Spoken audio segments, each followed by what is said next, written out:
Okay, the first thing we're going to do in this tutorial is open up the file that has been supplied, and in this tutorial we're going to use the Reactor physics engine to create some water effects. The first thing you'll need to do when using Reactor is, for this case anyway, we will need to create a rigid body collection, and to do that we click on this icon here, and when we click on that we can then go and click on any of the viewports and create a rigid body collection. It's just a good idea to move the icon out of the area from the other objects in case we accidentally select it. And once we have this created, we can now create, or we actually have to go into the rigid body collection properties, and we're going to add all these objects to the collection properties here. And to do this we click add, and you'll see a list of all the objects in the scene, and to add them we simply click on add or all and select. This will now put them all in. Once this has been done, we can go and create our water, and to create water we just simply go across here again along the left toolbar. This is basically a shortcut toolbar for all of the options, or from some of the options you will find in Reactor, and the create water icon is represented by 3 wavy lines. Creating the water is the same as creating a plane. You simply click and drag to the shape you want. You will have to, if you want, you have to, in this tutorial, you will have to click and drag and create it inside the box, and then use the select and move tool to raise it up towards the top of the box. And the best way to create it is to go into the top viewport where you can see the boxes and click and drag to roughly about the same size. Then we use our select and move tool and we can bring it up. This will bring them up now. Now the water has been created. The next thing we're going to do is select each of these spheres and give them each a different weight, so they will react differently when dropped into the water. And we'll just select here, and to get into the Reactor engine we will click on Utilities and Reactor. Now the next thing we do is open up the properties bar, and you will see here physical properties. The first sphere we're going to use, we want to make that 3 kilograms. That will be the lightest, and then once we've done that, now you will see that it will always have the same mass there. The next one we're going to do will be 100 kg, and the far right one is going to be 1000. And let's see, there we go.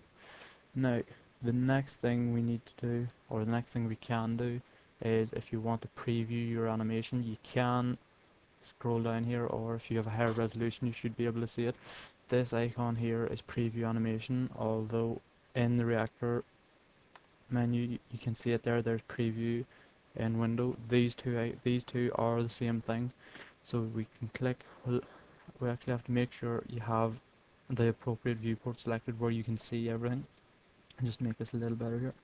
Now we can click on preview in window, and this will bring up a window here showing us our preview. This is all the objects in our scene. Now you can press P on the keyboard as a shortcut to preview it, or you can go to simulation and play, pause, or if you want to reset to bring it back to the start you can click reset. So we're just going to hit P here to preview, and it'll show you them dropping in. And as you can see, the heaviest one's starting to sink a bit, the middle one bounces more, and the lightest one hardly moves at all. That there one should actually be slightly submerged, but again with the Reactor engine it can give you different consequences every time. So we can close this down here now. And another thing you can do if you want to make it look slightly better is you can create a plane and bind it to the spacewarp or the water and give it a slightly more convincing texture. And to do that we just go to the control panel here and click on standard, or click on primitives. Now again in the top viewport, click and drag it out to about the same size as the sphere, and there we go. Now the next thing we need to do is click on, I think it's this icon, yes, bound to space warp. So we click on that and click and drag to the water. That is now binding this plane to the water. So what we do now is bring up the material editor. We can hit M on the keyboard, or if we go across here you'll see this icon represented by the 4 spheres. That is the material editor. Now, as you can see, we have, this is where you can store all your textures, and to create them you simply select one, and depending if you want to load in a pre-existing one, you can click on this to bring up the material slash map browser. But what we're going to do is we're just going to create color. So on the empty box next to diffuse, we will click that and select a light blue color, which should represent water slightly. So anything like that should do. Okay, so we can click close. That will now store that. What we want to do is bring our opacity down to bring our opacity down to 20, and the next thing we do is our specular level. We will raise that up to 75. That makes it slightly transparent, and it can create some reflection depending on how much you want.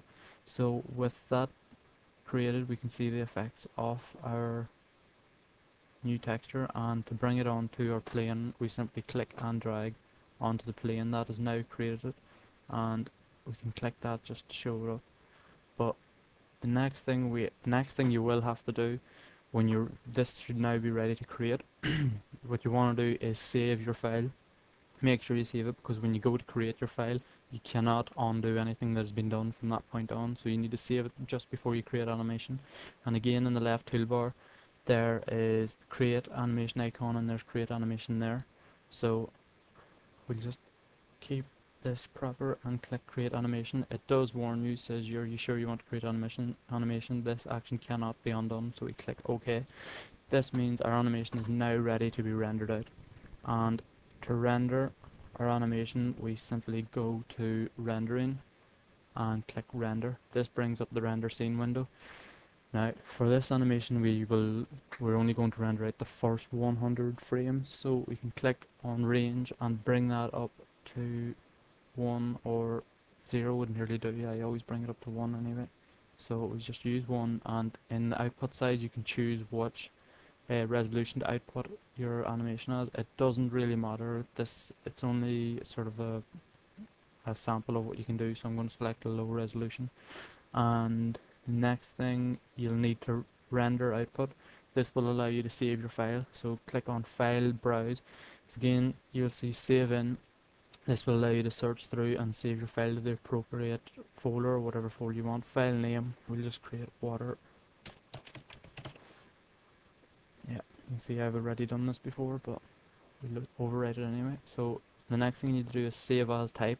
The best thing, well, normally the default one will be AVI, so that should show us a preview and everything. So we click save, and then I'll confirm the overwriting properties, and this should bring up another window. Yeah, this is the compressor type, or the video codec. Doesn't really matter, that will work in everyone, that's your quality, but again this is only a preview, so we're just going to click OK and go ahead. Now this is now ready to render out, so you need to make sure you have the viewport you want selected, and you need to make sure you can see everything in it. And as you can see here, the viewport, it will select you can choose which one you want, but that there will always be the whichever one you have selected when you go into rendering will be the default viewport for it to render. So we click on render now and confirm overwriting. If you haven't done this before, you won't get this, so we click yes, and it starts rendering it out frame by frame, and we'll see how this goes. I've actually just made a mistake there. I've completely forgot to bring up our plane texture, so I'm just gonna have to do that now.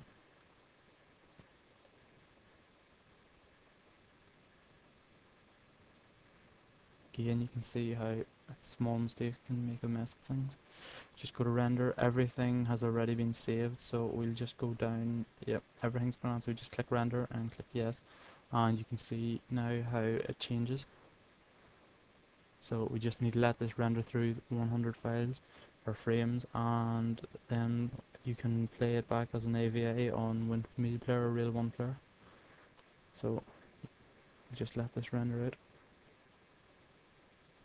This is only a brief sample of what you can do with Reactor. There are many, many more things that are available.